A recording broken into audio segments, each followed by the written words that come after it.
Good morning, everybody. How you doing? Today we're talking about Enneagram 2s. And before we do that, I want to get into something at least briefly. I was reviewing the video on 1s that I made yesterday, and my wife was watching it with me, and at the end she said, man, it just doesn't seem like it would be any good to be a 1, or it's no fun, or it seems really harsh, or it seems very negative the way I was portraying it. And first of all, I apologize if it came across too harsh or inaccurate. Inaccurate would be worse. But I want to mention something about that today real quick. It seems like everything I read about the Enneagram paints everything in a negative light before it paints it in a positive light. When I first read Richard Rohr's book, every single number, I was like, oh my goodness, all these people sound terrible. And then I got to like my number, like, I'm terrible. Like everything felt negative and everything felt harsh and judgy, and it was really weird to kind of move through that. Cron and Stabile's book is not as harsh, I don't think. They're a little bit softer about that.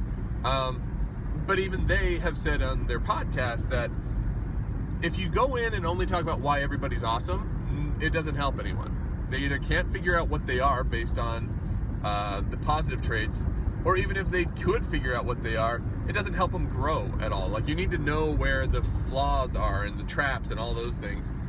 And so going to the negatives seems to be a pretty constant theme in Enneagram work, like to identify whether it's the shadow self or just like that darker part of your personality, or like those weird nefarious schemes that you're hatching in the back of your head, even if you're not aware of them.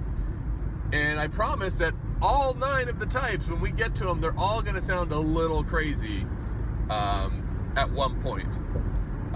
For instance, 3s, when I first read about 3s, which we'll talk about tomorrow, I'm like, these seem like the most shallow people in the world, because for a 3, the number one thing they want is to be seen as successful. And I was like, how shallow.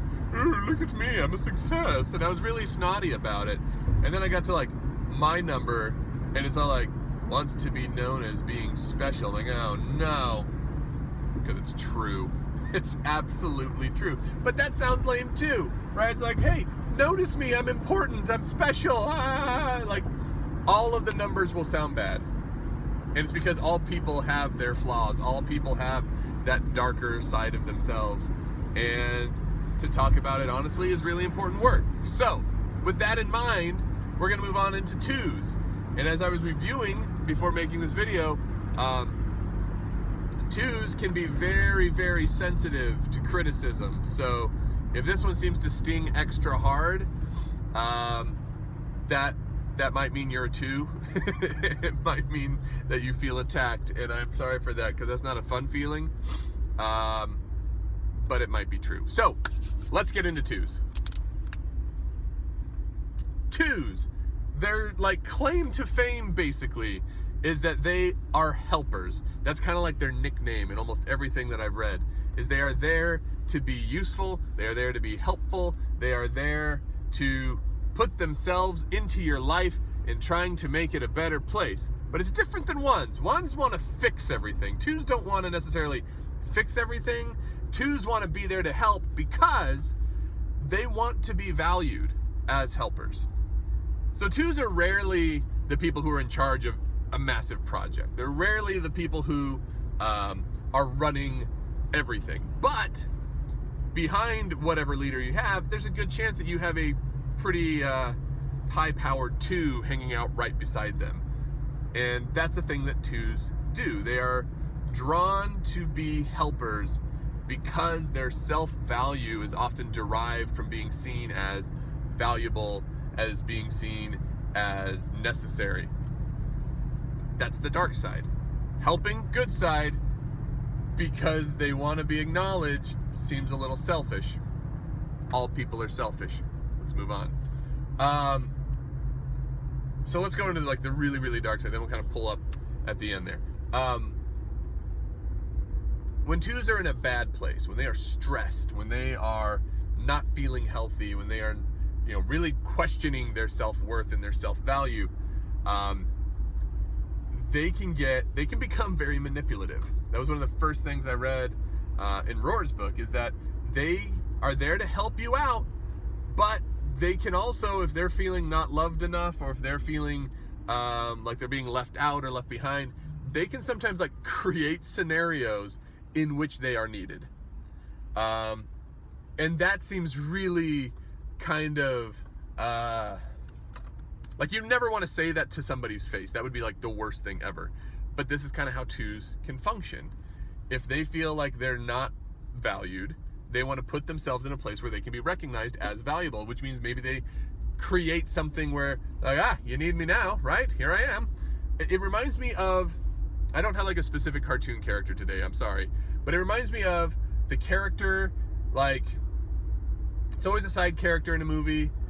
Sometimes romantic comedies do this, and it's a side character that realizes at some point that their best friend is about to like leave, or they're afraid their friend is about to leave, and they're like, oh my goodness, you don't need me anymore. We've always been together. We've always been, you know, like this. What's the, there it is. I have to find me. They are always afraid that that person is going to leave, and if that person leaves, they feel like, well, now I'm not needed anymore, and now I'm not loved anymore, and now what am I? Who am I? What's my value if I don't have a person telling me I'm valuable? And that's really hard for twos. Like, that's if they're in a really negative, stressed out place. I almost wonder if Samwise in Lord of the Rings would be like a 2, because he's always there, but I don't know that he ever hits like that weak point where he feels super stressed, but he's always there to help Frodo. Always, always, always, always. That's the positive side. But if they feel like they're going to get left out or left behind, they can become bitter, they can become more demanding, they can become manipulative, and all of it is because there's something in there that makes them feel like they are not fully loved for who they are. And that's where the healthy side of things come in. When they feel secure, they don't worry about that. When they feel really secure and in a good spot, they're happy to help just for the sake of helping. They don't need the validation.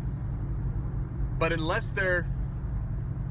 they're not in that healthy spot, often what will happen with twos is they will help and help and help and help and help and help.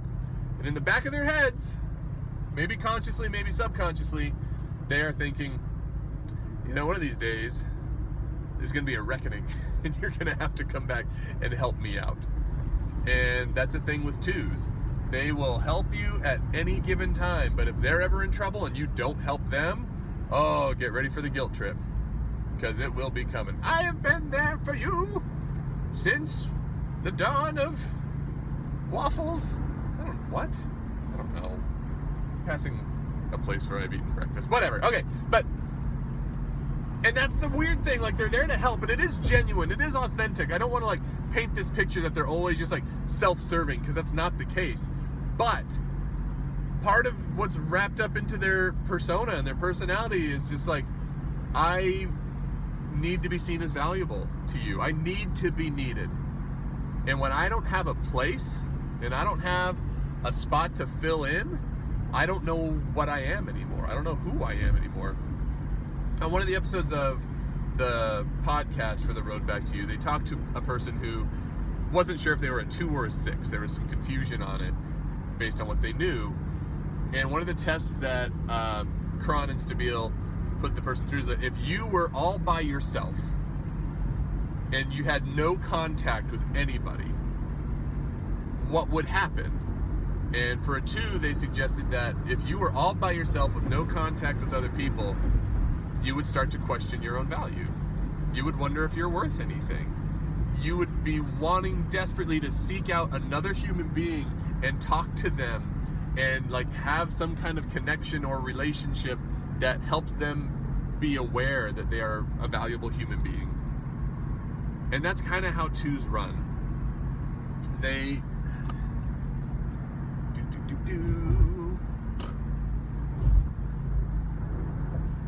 like I said with 1s yesterday, like when you realize that 1s are super harsh on themselves, for me that unlocks like this compassion aura that I'm like, oh my goodness, I should be nice to you, or more generous to you, more gracious to you, because I didn't even realize like what you're doing isn't always about me. It's because you've got this going on inside of you that you have to deal with. And twos are no different. Twos have that also.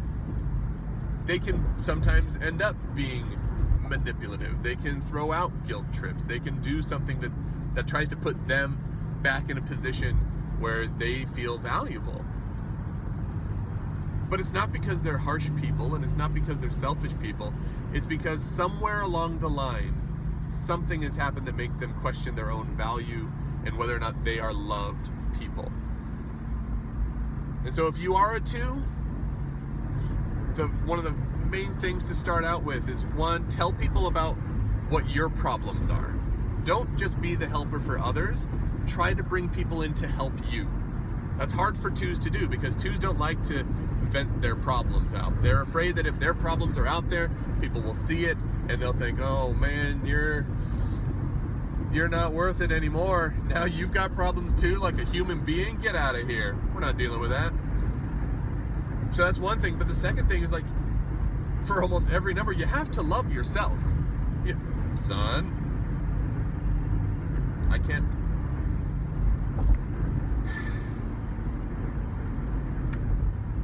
All right. On a bridge. You have to love yourself. That is key. It's huge. Not just, I mean, every number will have to do this, certainly, but for 2s, it's important also, because you cannot sit back and hope and rely on somebody else to validate you and who you are and how important you are to the world. And if you can get to that point, which is not an easy thing for anybody, that's one of the biggest steps into like becoming a strong, independent, awesome person. That your helpfulness, your drive to be an important person is not one that is rooted in your own self-value. It is rooted just in the fact that you have the abilities to go out, meet other people, and help other people with anything they have to do. So that's 2s. Tomorrow's, we'll talk about 3s, and that'll be fun. And I'll try not to be snarky about it, because I'm still having a hard time understanding them a bit. But anyway, thank you for watching. I really appreciate it. Same thing yesterday. Up there, go ahead and subscribe if you want to hear more Enneagram talk. Down there, click over there. I'll talk about Englishy things. And there's always something here for you to check out. So check it out. Appreciate it. Have a great day. And, love yourself, because that's an important thing to do. We'll see you later.